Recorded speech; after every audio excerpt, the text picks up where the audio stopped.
Hello my dear friends. In previous lecture we discussed regarding de Broglie's matter wave leading to the quantum mechanical model of atom, and another one was the Heisenberg uncertainty principle.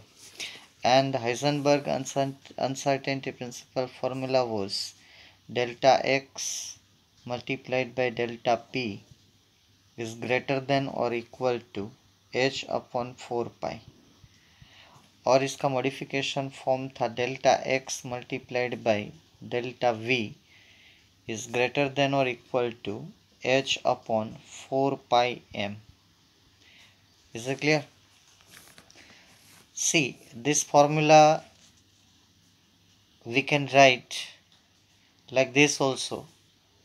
Consider first one, and then suppose if we put the delta p downside, then the formula will be like this: delta x is equal to,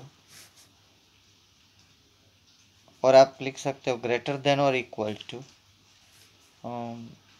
h upon 4 पाई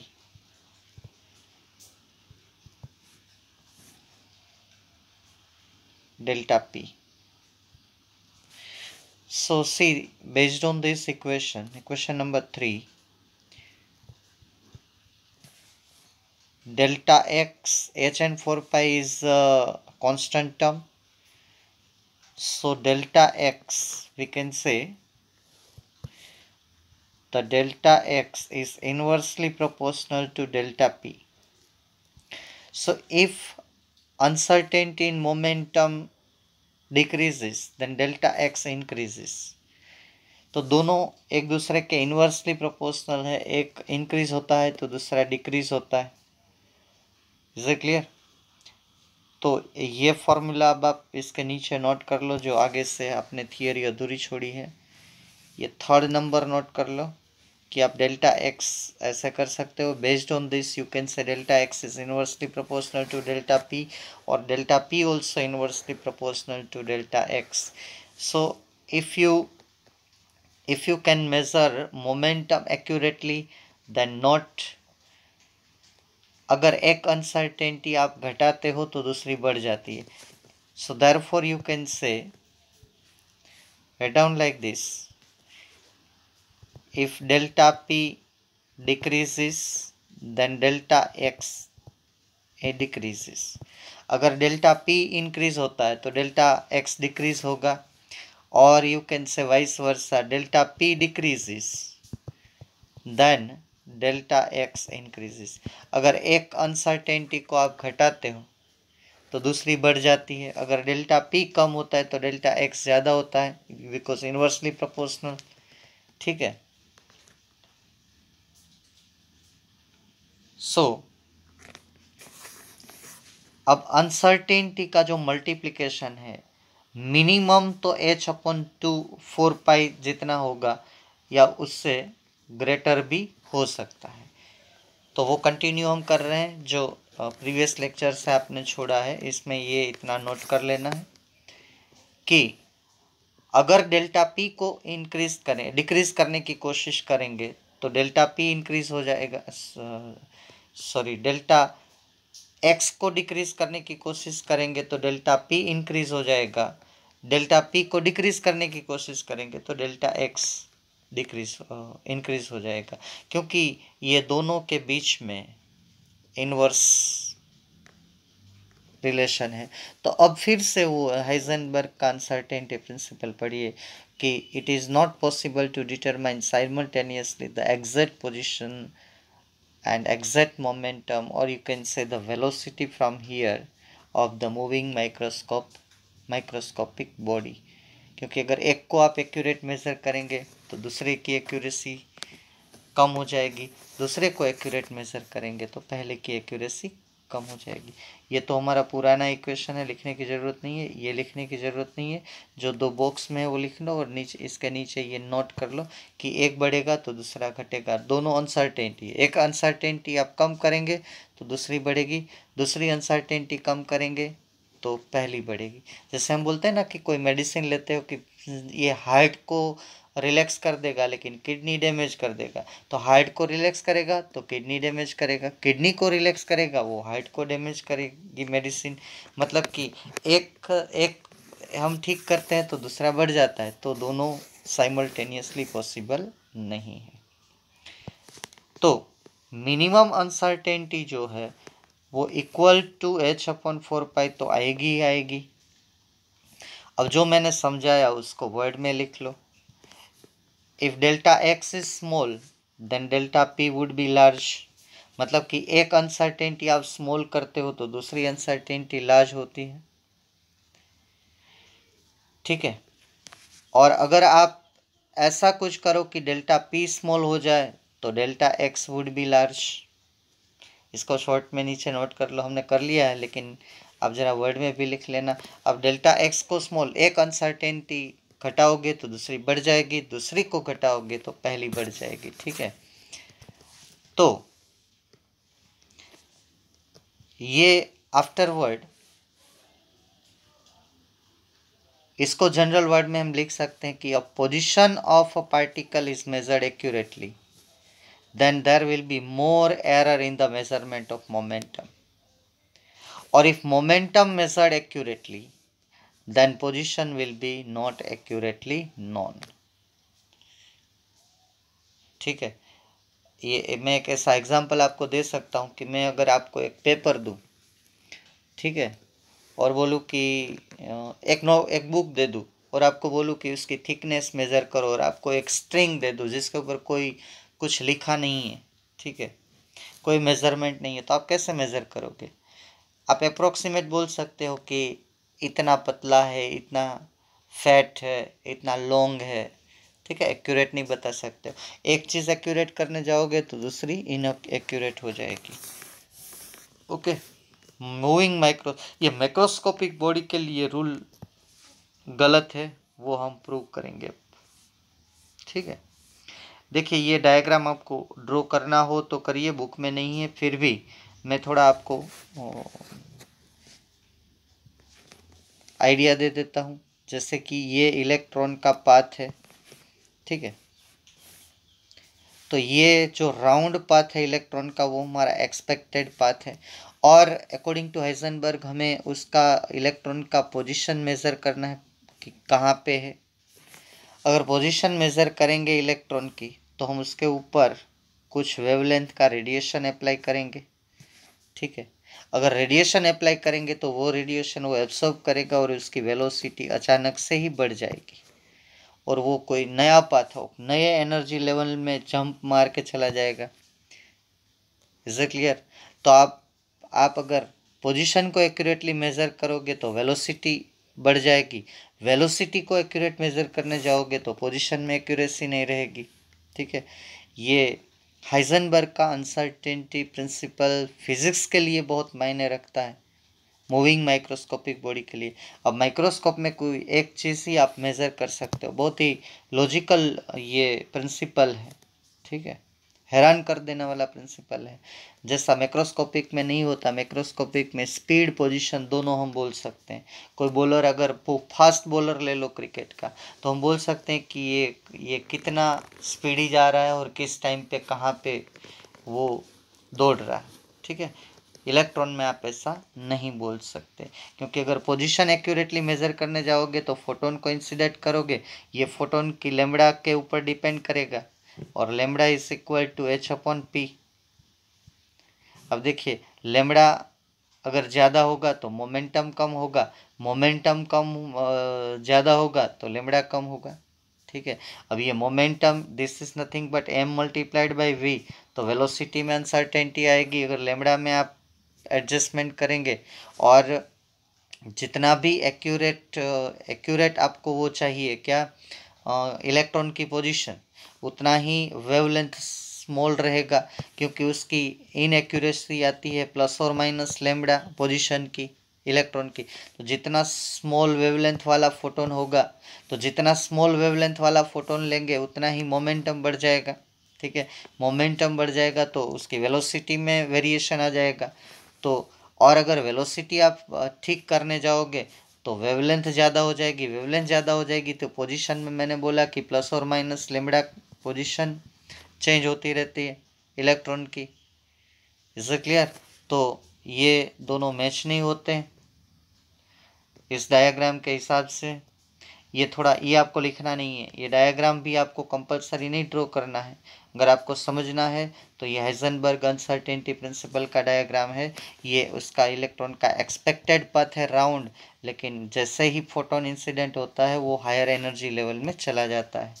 ठीक है, तो दोनों में से एक चीज़ आप measure कर सकते हो। अब देखिए, ये सिर्फ समझाने के लिए मैं आपको बोल रहा हूँ ताकि ये पूरा आपको समझ में आ जाए। अगर हम if we use the light of wavelength lambda, चलो हम इलेक्ट्रॉन की पोजीशन डिसाइड करने के लिए हम कुछ लेमड़ा वाली वेवलेंथ ले लेते हैं, वो फोटोन मतलब लाइट की वेवलेंथ। तो उसकी जो एक्यूरेसी है इलेक्ट्रॉन की पोजीशन की, प्लस और माइनस लेमड़ा इतना एक्यूरेट हम या तो plus lambda minus lambda accurate position measure कर सकते हैं। तो इसका मतलब ये प्लस और माइनस लेमड़ा जो है वो अनसर्टेनिटी इन पोजीशन है डेल्टा एक्स। तो हम जितना कम लेमड़ा लेंगे उतना अनसर्टेनिटी इन पोजीशन कम आएगी।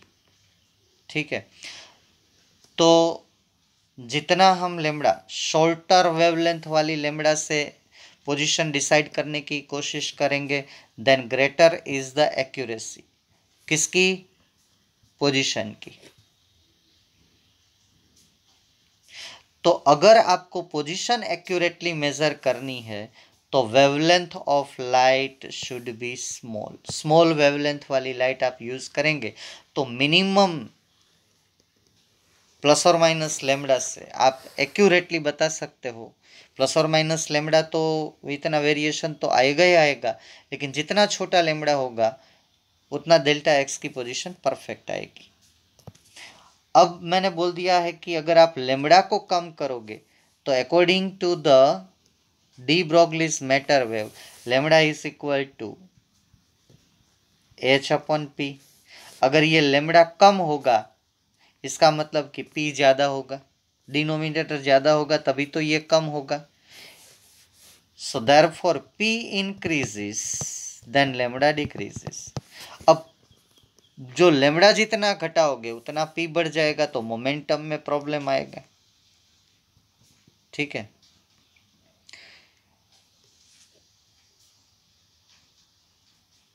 तो according to this equation my friend, P is equal to h by lambda।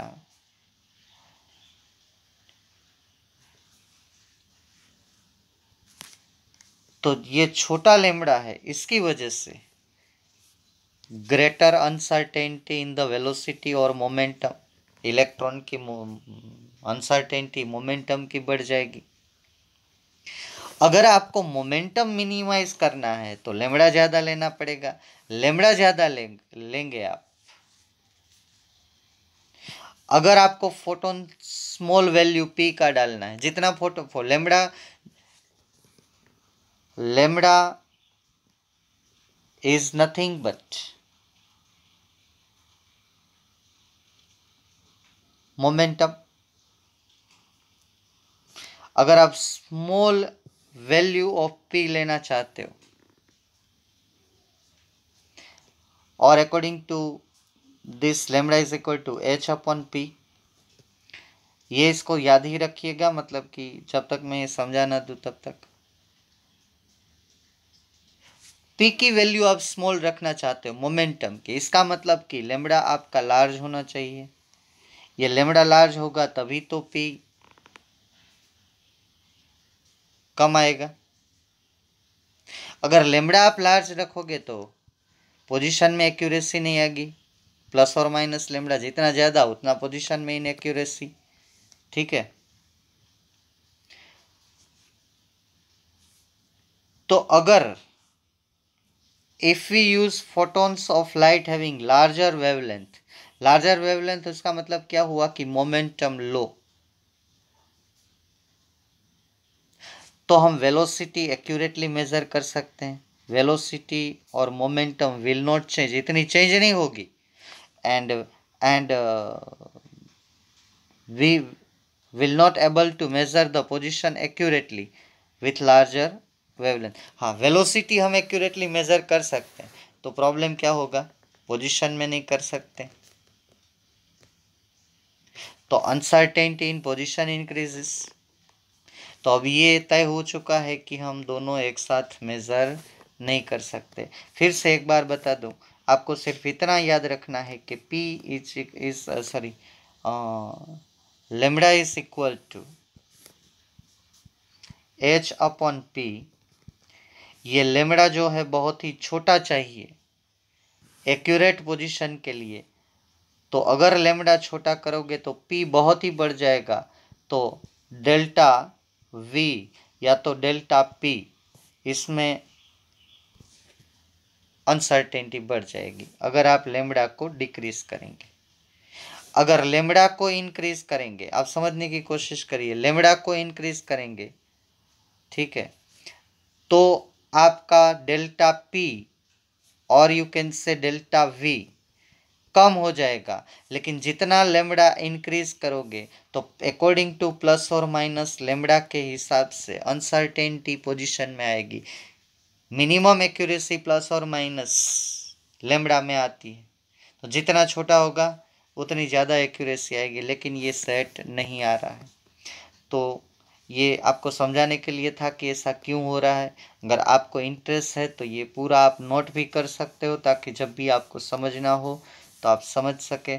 अब यहाँ से थियरी कंटिन्यू करनी है कि ये जो हाइजेनबर्ग का अनसर्टेनिटी प्रिंसिपल है माय फ्रेंड्स, इसका हमारी डेली लाइफ में कोई यूज़ नहीं है।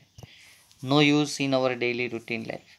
इन our daily routine life this principle has no any significance, क्योंकि हम हमारी डेली लाइफ में लार्ज ऑब्जेक्ट का ही यूज़ करते हैं। तो जो हम नेकेड आइज से देख सकते हैं जो ऑब्जेक्ट, उसका पोजीशन भी हम एक्यूरेटली मेज़र कर सकते हैं, उसकी वेलोसिटी भी हम एक्यूरेटली मेज़र कर सकते हैं, क्योंकि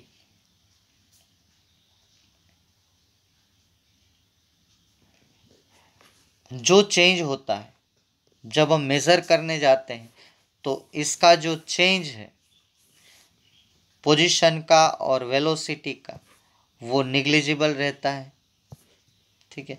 तो यहाँ तो ट्रेमेंडस चेंज हो जाता है, तो हमारे पास ऐसा इंस्ट्रूमेंट नहीं है कि उसको एक्यूरेटली मेज़र कर सकें। जो मैक्रो ऑब्जेक्ट है उसके साथ हम ये सब करते हैं, तो हम इसको दोनों साइमल्टेनियसली देख पाते हैं, क्योंकि अनसर्टेनिटी बहुत ही मिनिमम होती है पोजीशन की और वेलोसिटी की। ऐसा नहीं होता कि एक आदमी दौड़ रहा है, ठीक है, अभी उसने दौड़ना चालू किया और 1 सेकंड में वो एक सिटी में से दूसरे सिटी में चला गया, ऐसा नहीं होगा। हमको पता है कि ये ऐसे ही कॉन्स्टेंटली दौड़ता रहेगा, ठीक है। तो हम पोजीशन और वेलोसिटी दोनों साइमल्टेनियसली बड़े ऑब्जेक्ट के लिए मेजर कर सकते हैं। चलिए एक एग्जांपल आपको देना है, तो ये ऊपर वाला पैराग्राफ लिखना है, उसके बाद एग्जांपल पहला, ये फर्स्ट एग्जांपल दे दो। हमारे पास एक ऑब्जेक्ट है microscopic, and that object electron है, ले लो। चलो इलेक्ट्रॉन में ये करते हैं। First example for electron, formula लिख लो।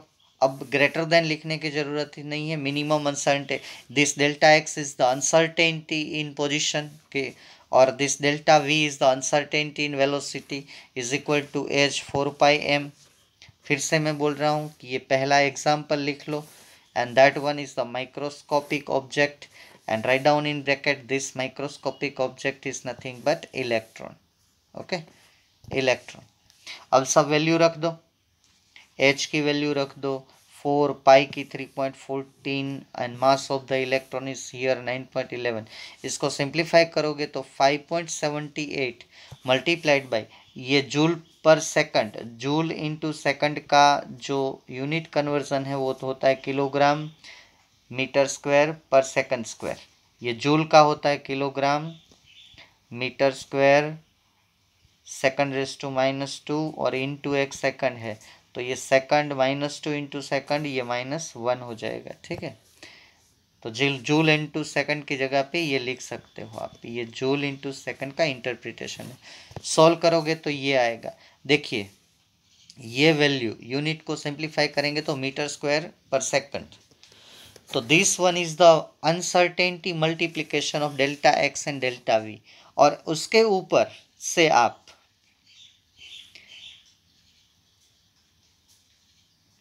डेल्टा वी की वैल्यू निकालो।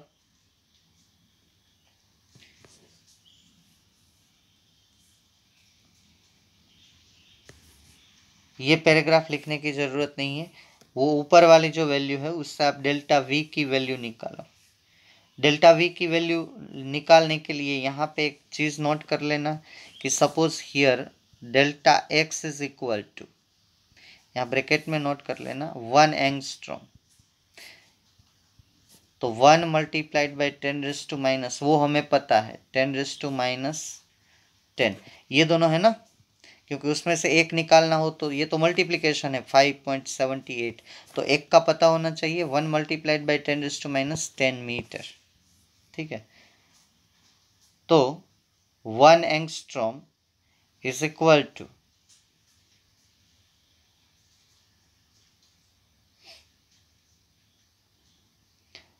1 मल्टीप्लाइड बाई 10⁻8 मीटर। यहाँ पे रख 10 8 नहीं आएगा, ये 8 गलत है। 1 एंगस्ट्रॉम का मतलब होता है 1 मल्टीप्लाइड बाई 10⁻10 मीटर। ठीक है, तो यहाँ पे रख दो 10⁻10, ये थोड़ा करेक्शन कर लेना यहाँ पे, क्योंकि अगर हम एक एंगस्ट्रॉम लेते हैं, एक एंगस्ट्रॉम, तो यहाँ पे लिखा है 1 मल्टीप्लाइड बाई 10⁻8 मीटर, 10⁻10 मीटर होता है। ठीक है, तो यहाँ पे रख दो 1 मल्टीप्लाइड बाई 10⁻10 मीटर, तो 10 ऊपर चला जाएगा, +10 हो जाएगा, +10 -5, तो ये होगा +5, यहाँ पे 5 कर दो ना, -5 +10, 10⁵ मीटर सेकंड इनवर्स। अब देखिए ये जो अनसर्टेनिटी है वो वेलोसिटी की है, कितनी ज़्यादा है इलेक्ट्रॉन के लिए।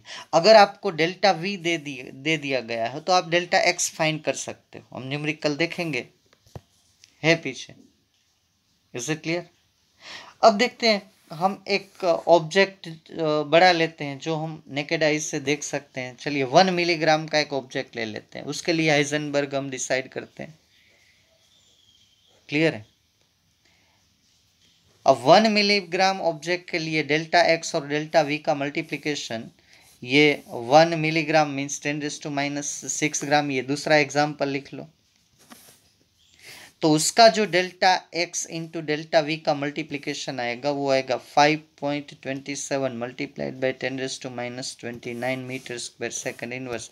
वही कैलकुलेशन दोबारा करनी है। अब दोनों के delta x into delta v को आप कंपेयर करो, ये देखिए ये कितना बड़ा है, very very large, very large. ये multiplication with respect to this 1 milligram, अगर मैं ग्राम का ऑब्जेक्ट ले लेता तो बहुत ही और कम हो जाता है ये मल्टी, तो ये कितना कम है देखिए 10⁻29, वेरी वेरी लेस। तो इसका मतलब कि जो ऑब्जेक्ट हमें नेकेड आइज से दिखाई दे उस ऑब्जेक्ट के लिए हाइजेनबर्ग के अनसर्टेनिटी प्रिंसिपल का कोई मतलब नहीं है। ठीक है, सो लास्ट स्टेटमेंट लिख लीजिए कि यहाँ पे डेल्टा एक्स और डेल्टा वी का मल्टीप्लिकेशन एक्सट्रीमली स्मॉल आ रहा है, तो uncertainty of such small values have no any significance. इसका मतलब ये हुआ कि मेरे प्यारे बच्चों कि Heisenberg uncertainty principle is only applicable for microscopic particles like electrons, like protons, like neutrons etcetera, ठीक है। माइक्रोस्कोपिक कोई भी हो, इसके लिए हाइजेनबर्ग का अनसर्टेनिटी प्रिंसिपल वैलिड है। मैक्रोस्कोपिक कोई भी जो हम नेकेड आइज से देख सकते हैं, उसके लिए for that Heisenberg has no any significance, Heisenberg principle has no any significance. Is it clear? तो ये पूरा जो हाइजेनबर्ग प्रिंसिपल है सिग्निफिकेंस के साथ समझाना है आपको। तो पहले लेक्चर में हमने डिराइव किया, इस लेक्चर में फिर से मैं आपको दिखा दूं कि हमने ये डिसाइड किया कि ये दो उसका कंक्लूजन है, वो मैंने समझाया कि एक साथ नहीं मेज़र होता है, अनसर्टेनिटी रहती रहती है। एक डायग्राम के मदद से हमने कोशिश की क्यों ऐसा हो रहा है वो हमने समझाया कि एक को घटाओगे तो दूसरा बढ़ेगा, दूसरा को घटाओगे तो तीसरा बढ़ेगा। फिर हमने बोला कि हमारे डेली रूटीन लाइफ में इसका कोई सिग्निफिकेंस नहीं है, क्योंकि ये कोई मायने नहीं रखता, हम दोनों एक्यूरेटली साइमल्टेनियसली मेजर कर सकते हैं। तो this principle is only applicable for moving microscopic bodies like electron. Is it clear? तो यहाँ पे पूरा हाइजेनबर्ग प्रिंसिपल मैंने आपको समझा दिया। हम उसके रिलेटेड एक दो प्रॉब्लम सॉल्व करेंगे, बाद में आगे बढ़ेंगे। My friends, see here on your screen the illustration. Two illustrations are given based on Heisenberg uncertainty principle. That is illustration 2.15 and second one illustration is 2.16. Is it clear? These two illustrations we have to solve here. Okay, तो उसको पढ़िए ठीक से क्या बोल रहे हैं। और माइक्रोस्कोपिक पहले 2.15 के बारे में बात करते हैं। Microscope using suitable photon employed to locate an electron in an atom with a distance 0.1 angstrom. इसका मतलब क्या हुआ कि लोकेशन की अनसर्टेनिटी आपको दे दी गई है 0.1 angstrom. So delta x is given 0.1 angstrom. इसको आप मीटर में कन्वर्ट करो, is equal to 0.1 multiplied by 10⁻⁻10 metre. चलो, अब आपको पूछा क्या गया है, what is the uncertainty involve in the measurement of velocity. कोई डिफिकल्ट नहीं है, ये फॉर्मूला ले लो, delta x multiplied by delta v is equal to, यहाँ ग्रेटर देन की साइन यूज नहीं करनी है जब आप न्यूमेरिकल सोल्व करो, 4πm। तो m किसके बारे में बात की है, फोटोन के बारे में। तो फोटोन इलेक्ट्रॉन के बारे में, then the electron mass is you know very well, so all the values see here in formula। हम टाइम को थोड़ा बचाने के लिए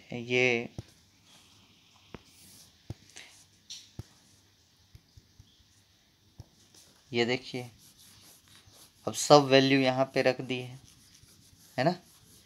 अब आप चेक कर लीजिए कैलकुलेटर में, ये आपका आंसर आएगा।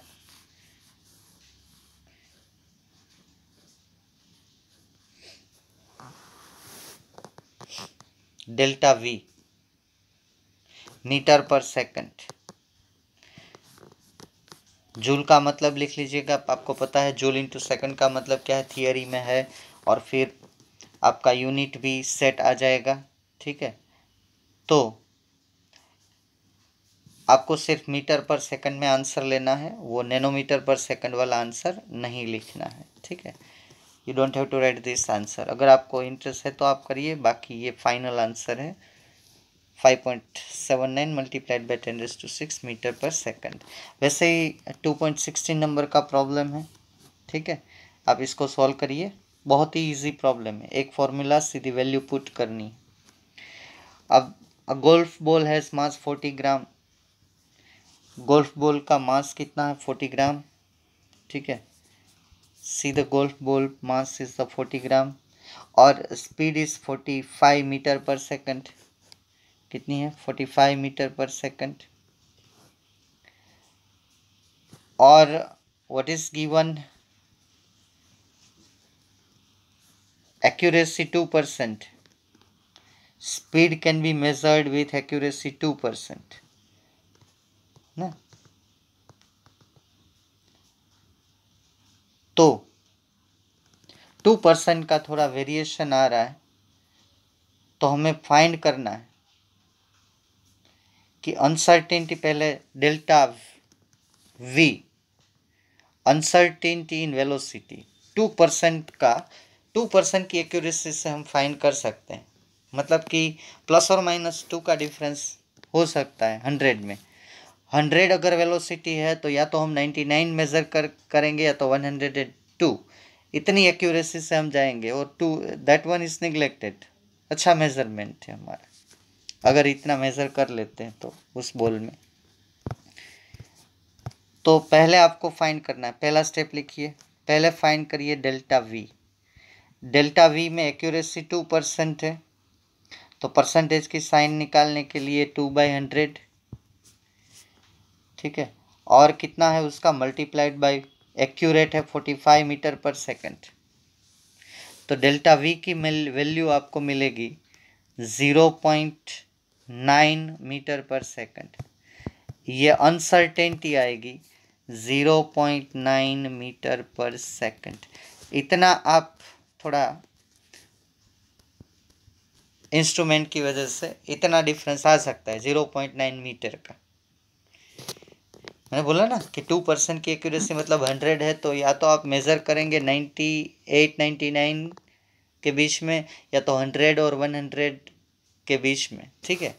तो 2% एक्यूरेसी से आप मेज़र कर सकते हो। तो पूछा है क्या, तो पोजीशन की अनसर्टेनिटी, बहुत ही कम अनसर्टेनिटी आएगी, तो आपको बतानी है अनसर्टेनिटी इन पोजीशन। अब आपके पास डेल्टा वी है, तो यही फॉर्मूला का यूज़ करिए, डेल्टा एक्स मल्टीप्लाइड बाय, पहला स्टेप ये कर लिया, डेल्टा वी फाइंड कर लिया। डेल्टा वी फाइंड हो जाने के बाद आपको क्या करना है, delta x into delta v is equal to h/4πm। अब आपको डेल्टा एक्स फाइंड करने को बोला है, तो delta x is equal to h/4πm into delta v, okay. तो ये सब वैल्यू मैं डायरेक्ट आपको दिखा देता हूँ, ये रहा 4πm और डेल्टा वी की वैल्यू के साथ। अब आपको ये वैल्यू पुट करके ये पूरा सॉल्यूशन लिखना है, ठीक है। ये लिख डालो,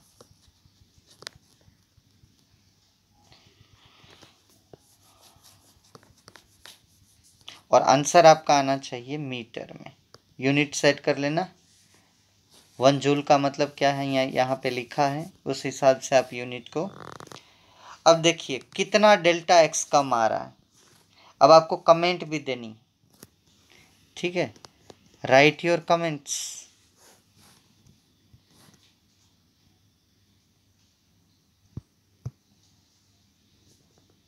तो ये uncertainty in velocity and uncertainty in position is very very small with respect to the microscopic atoms और माइक्रोस्कोपिक पार्टिकल्स लाइक इलेक्ट्रॉन। तो यहाँ पे इसका कोई सिग्निफिकेंस नहीं रहता है। देखिए कितनी अनसर्टेनिटी 1.465 के आसपास है ना, और मल्टीप्लाइड बाय 10⁻³ मीटर। अरे यार कितनी कम है, ठीक है। तो ये एक दो एक्सरसाइज में भी है, चलिए देखते हैं। तो पूरा हम हाइजेनबर्ग को यहाँ पे सब उसके प्रॉब्लम सब खत्म कर देंगे, ठीक है। एक दो एक्सरसाइज में है वो भी हम देख लेते हैं। हाइजेनबर्ग का काम खत्म, और उसके बाद उसके भी न्यूमेरिकल देख लेंगे, किसका, डी ब्रोगली का। तो बाद में वो जनरल ही रहेंगे बोहर के पोस्टुलेट के। So see my dear friends, in our exercise problem number 2.57, problem number 2.57 से लेके 2.61, 2.57 टू 2.61, ये जो मैंने डी ब्रोगली का जो वेव नेचर है उसके दो इलस्ट्रेशन करवाए थे। और ये जो 57 टू 61 है उसमें 57 नंबर का डी ब्रोगली, 58 नंबर का भी डी ब्रोगली से होता है, 59 नंबर का भी डी ब्रोगली मैटर वेव से हो जाएगा, 60 नंबर का भी डी ब्रोगली मैटर वेव से हो जाएगा। सिर्फ 61 नंबर का एक हाइजेनबर्ग अनसर्टेनिटी प्रिंसिपल वाला प्रॉब्लम है। तो पहले चलिए डी ब्रोगली वाले ये 3-4 सॉल्व कर देते हैं प्रॉब्लम, उसके बाद लास्ट में हाइजेनबर्ग अनसर्टेनिटी प्रिंसिपल वाला प्रॉब्लम भी सॉल्व करेंगे। ठीक है, चलिए। ये प्रॉब्लम जो लैंग्वेज बहुत लेंदी है, इससे कोई हमें लेना देना नहीं है, सिर्फ आपको जो चाहिए वो इसमें से पकड़ लो। तो पहले देख लीजिए कि आपको क्या दिया गया है इसमें। एक तो मास दिया गया है, ठीक है, मास ऑफ द इलेक्ट्रॉन, ये रहा मास ऑफ द इलेक्ट्रॉन। ठीक है, दूसरी चीज़ दी गई है आपको वेलोसिटी, ये रही velocity metre per second, unit से भी पहचान सकते हो। यहाँ अच्छी बात है कि प्लैंक का कांस्टेंट भी दिया गया है।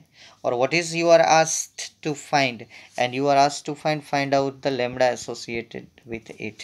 तो अब क्या सोच रहे हो, lambda is equal to h upon m v, mass है आपके पास, वेलोसिटी है, सब वैल्यू रख दो, आपके पास ये रहा आंसर। ठीक है, बहुत इजी है, तो अब आप अपने आप कर लेना, तीनों वैल्यू है, सिर्फ फॉर्मूला में पुट करके आपको final answer metre, nanometre, picometre, जिसमें भी कन्वर्ट अब आपको कन्वर्ट करना आ गया है। अब चलिए 58 के ऊपर चलते हैं। ये एक्सरसाइज का 58 नंबर का प्रॉब्लम है। सिर्फ आपको यही देखना है कि आपको दिया क्या है। ठीक है, तो मास ऑफ न्यूट्रॉन, तो मास तो दिया नहीं है, तो मैंने पहले आपको बोला था टेबल में से आप देख सकते हो, हालांकि देना चाहिए लेकिन नहीं दिया है, तो क्या कर सकते हैं, मैं आपको यहाँ मास ऑफ न्यूट्रॉन जो है वो लिख के देता हूँ, एंड दैट वन इज, कितना है मास ऑफ न्यूट्रॉन, 1.675, यस 1.675। यहाँ पे न्यूट्रॉन दिया है इसलिए मैं बोल रहा हूँ 675 मल्टीप्लाइड बाई 10⁻⁻27 किलोग्राम। ठीक है, ये मास ऑफ न्यूट्रॉन। अब वेवलेंथ आपको दी गई है 800 पिकोमीटर, तो उसको मीटर में कन्वर्ट कर लो, 800 मल्टीप्लाइड बाई 10⁻12 मीटर। ठीक है, इज इक्वल टू ये 2 0, तो 8 मल्टीप्लाइड बाई 10⁻10 मीटर। ठीक है, और ऐसे भी रखोगे तो कोई प्रॉब्लम नहीं है। और क्या चाहिए, प्लैंक कांस्टेंट तो आपको पता ही है, लैम्बडा है आपके पास, अब मास है आपके पास, और आपको क्या पूछा है, वेलोसिटी पूछा है, तो वही यूज करो, lambda is equal to h upon m v, और v is equal to h upon lambda m. तो h है, लैम्बडा है, m है, और क्या चाहिए, देखिए यहाँ पे वैल्यू पुट करके ये आंसर सही है, 4.94 multiplied by 10⁻² metre per second. ठीक है, सब वैल्यू यहाँ पे रख दो, बहुत ही ईजी है। अब लास्ट 60 नंबर का, हाँ 59 नंबर का, ये देखिए 59 नंबर का क्वेश्चन। चलिए, ये रहा 59 नंबर का क्वेश्चन। ठीक है, यहाँ पे जो सीरियल है और हमारी बुक का जो नंबर है वो अलग है। ये भी बहुत ही इजी है, सिर्फ आप देख के समझ जाएंगे क्या क्या दिया है। प्लैंक कांस्टेंट आपको पता है, उसमें वो तो चाहिए ही अगर डी ब्रोगली नाम आता है तो। ठीक है, तो वेलोसिटी दी गई है, ये रही वेलोसिटी 2.19 10⁻6 मीटर पर सेकंड है ना वेलोसिटी। और क्या चाहिए आपको, इलेक्ट्रॉन की है तो mass of electron, Planck constant है, एंड यू आर आज द फाइंड वेवलेंथ, बहुत ही बढ़िया है, lambda is equal to h upon m v, m is nothing but the mass of electron, velocity, सब वैल्यू रख दो, ये रही वैल्यू आपकी स्क्रीन के ऊपर, और चेक कर लो आंसर 332 पिकोमीटर, या तो 332 मल्टीप्लाइड बाई 10⁻12 मीटर। ठीक है, आप यूनिट में कन्वर्जन कर लेना, 0.332 मल्टीप्लाइड बाई 10⁻9 मीटर आएगा। ये इसमें से ये नैनोमीटर, और नैनोमीटर में से पिकोमीटर। Is it clear?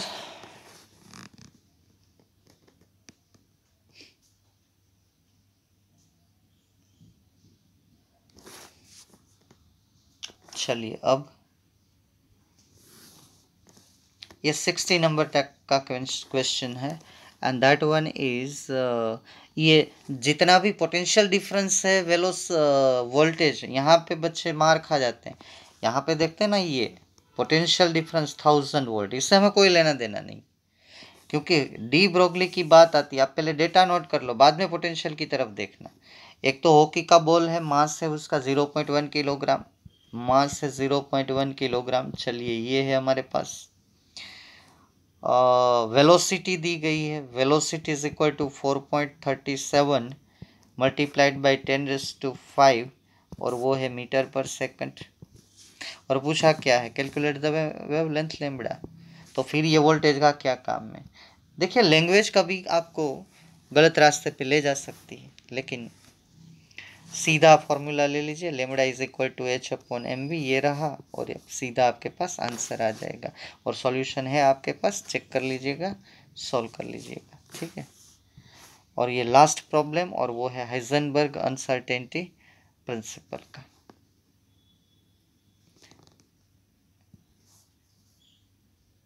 ये नहीं है टेक्स्ट बुक में जो मैं बोल रहा हूँ, वो ये रहा problem number 61, and that is the only one problem in our exercise based on Heisenberg uncertainty principle। एक बात बता दूं, हाइजेनबर्ग का अनसर्टेनिटी प्रिंसिपल जितना फिजिक्स में यूजफुल है, उतना केमिस्ट्री में हम यूज़ में नहीं लेते हैं। उससे हम सिर्फ एक बार इसको याद करके हम हमारा नेक्स्ट जो क्वांटम मैकेनिकल मॉडल है वहाँ पे चले जाएंगे। अब देखिए यहाँ पे कितना डेटा आपको दिया गया है।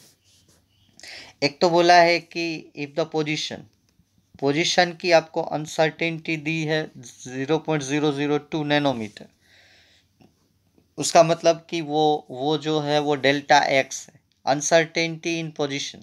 जब भी एक्यूरेसी आती है ना, ऐसा लिखा होता है कि position is measured with accuracy of plus 0.002 nanometre, उसको हम बोलेंगे कि अनसर्टेनिटी। इस इतना एक्यूरेटली हम मेज़र कर सकते हैं, इसका इतना वेरिएशन आ सकता है। तो पहला काम करिए कि डेल्टा एक्स को आप मीटर में बदल लीजिए। चलिए हो गया आपका काम। अब क्या करेंगे आप, तो आपको पूछा है calculate the uncertainty in momentum of electron.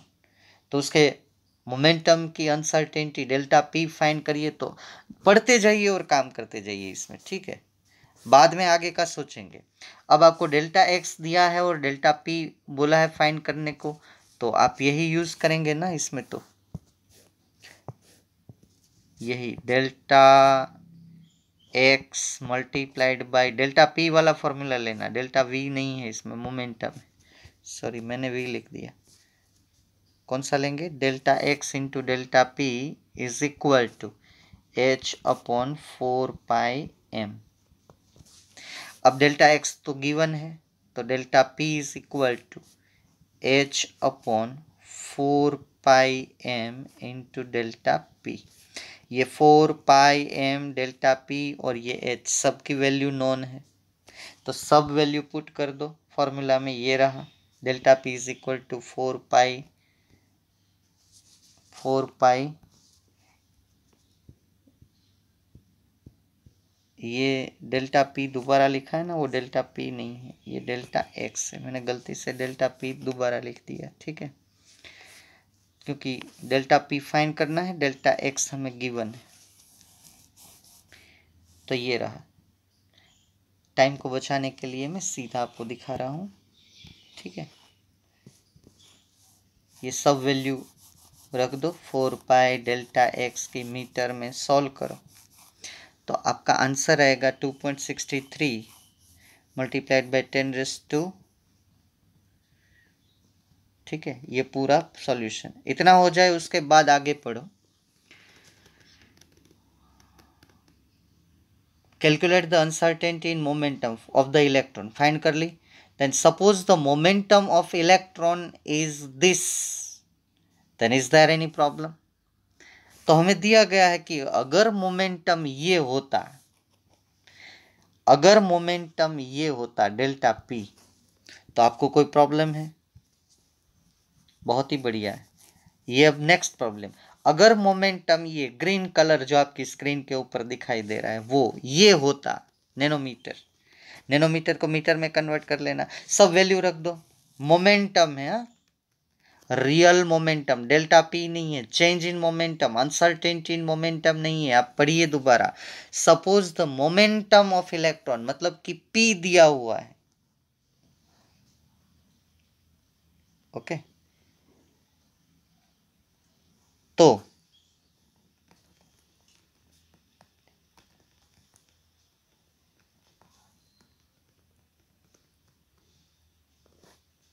आपको जो मोमेंटम दिया है, इसका फॉर्मूला दे के रखा है आपको, आपको और कुछ नहीं सोचना है, ये फॉर्मूला पूरा आपको दिया है और ये पी का फॉर्मूला है मोमेंटम का। तो इसमें सभी वैल्यू को रख दो। ये देखिए इसका सॉल्यूशन देखो, ये सब वैल्यू पुट कर दो इसमें, 4 पाई नैनोमीटर को मीटर में कन्वर्ट कर दो, तो आपका जो मोमेंटम का आंसर आएगा वो इतना आएगा। ये अब देखिए पूरा मोमेंटम, अगर मेरी जेब में है ही 500 रुपये और मैं बोलूंगा कि मैं तुझे 1000 दूंगा, तो हाउ इज इट पॉसिबल?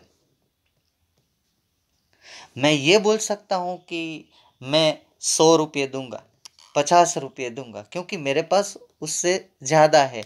अगर मोमेंटम ही 1.0454 multiplied by 10⁻⁻24 kilogram metre per second momentum की वैल्यू है, तो चेंज इन मोमेंटम उससे ज्यादा कैसे आ सकता है?